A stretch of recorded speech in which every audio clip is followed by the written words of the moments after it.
There was a time when Lara Croft had the world at her feet. The top-heavy heroine raided the dreams of every young male and empowered women in equal measure with her strong personality, intelligence, and quintessentially British touch of class. Yes, Tomb Raider's dual-wielding Wonder Woman was love at first sight for gamers, but eventually, Lara's mass appeal, much like her cup size, began to diminish. Crystal Dynamics now reboots the series, and not only have they produced the best Tomb Raider game in the series to date, reinventing a classic character for a modern-day audience, but they've managed to create an impressive platform for further installments to build upon, securing Tomb Raider's legacy and re-establishing its relevance in the industry today and beyond.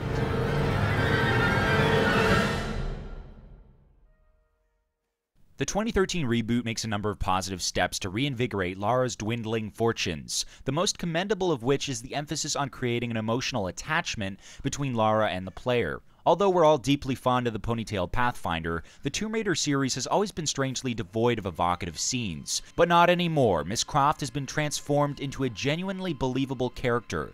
You care for her, you feel for her, you fear for her, and you'll be with her every heart-skipping step of the way, willing her on as she goes through utter hell for your entertainment.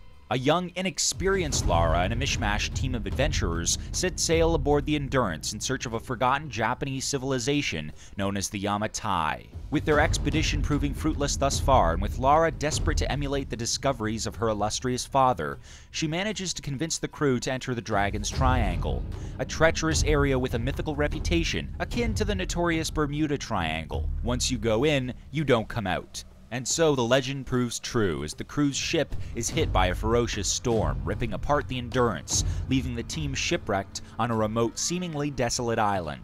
Terrified and alone, Lara's natural instincts kick in. It's kill or be killed, adapt or die, survive at all costs. In a desperate, manic, and incredible introduction to the game, she manages to escape the sinister clutches of her disturbing captor, and embarks on a perilous quest to find her friends and leave the island, hopefully with their life intact. But it soon becomes clear that rounding up her cronies is but a small piece of one twisted and complicated puzzle. No one has ever managed to escape the island. No one leaves. Something won't let them. The first few hours of Tomb Raider are by far the most accomplished, despite the ugly appearance of one too many QuickTime events. And you all know how we feel about those. Every action carries a sense of meaning. Every step is filled with dread.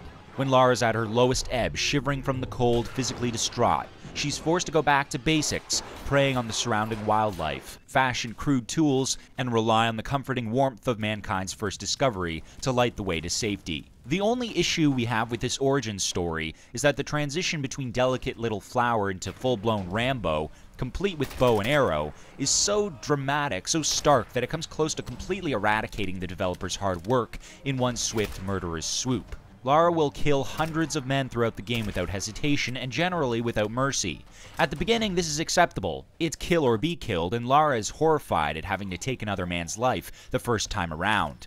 But after that landmark, life-changing event, it's as if she simply doesn't give a damn. To hell with the emotional consequences. She might as well have taken Metallica's 1983 studio album, literally. Kill 'em all. This ugly transformation into a mass murder machine is a huge backward step, and forcefully shackles Tomb Raider with idiosyncrasies we've seen all too often. The experience system in the game is supposed to reflex this education of hard knocks. Actions such as foraging, hunting, and of course, violent slaughtering rewards the player with experience points, which can be used to upgrade Lara's skill sets and grant her new moves and perks. But in the end, it's a huge missed opportunity to return to the survival element on which the game could have followed. Because once you've hunted your first animal for Lara to feast on, which happens right at the beginning, there's literally no point in shooting another creature ever again, apart from gaining more experience. So this whole hunting mechanic is essentially pointless other than serving to give Lara more skills to kill her enemies with more finesse than a highly trained assassin. Now let's address the elephant in the room. If you've played any one of the 3 Uncharted games, you'll immediately notice umpteen similarities in Tomb Raider's cinematic presentation and gameplay style. There are also notable similarities to Rocksteady's Batman Arkham series and Rockstar's Max Payne 3. We don't like comparing games to one another, but we have to do it here. The way Lara shuffles through tight caverns, the cinematic camera angles, the exploding escape sections, they're all here, and admirably they're all executed to aplomb. However, and it's a big however, there's so many of these controller gripping moments that it's overkill. Lara quickly comes across as annoyingly clumsy and supernaturally invincible in equal measure. Honestly, this girl's a cat with 9 lives. She falls at least 50 times in the game, and she survives every one of them. So much for being vulnerable. While the story is reasonably solid throughout, with enough twists and turns to keep things interesting, the actions of the other characters are frequently unexplainable. Bizarrely, your team seem totally at ease with the situation, content to run off with reckless abandon, with no regard for their personal safety. Lara, on the other hand, is constantly fending off waves of evil foes and has gone through the ringer and back. Even when she does catch up with them, they'll abandon her or teleport miles away on the island after a brief conversation. In regards to the visuals and presentation values, Tomb Raider is a technically stupendous achievement. It's a breathtaking spectacle with incredible lighting effects and attention to detail. On the PS3, the performance was excellent with absolutely zero screen tear and only a handful of frame rate drops during hectic scenes. It's a close match for the sumptuous visuals of Uncharted and an astonishing coup for Xbox 360 owners who can finally experience a game which comfortably holds its own against Sony's graphical showcase.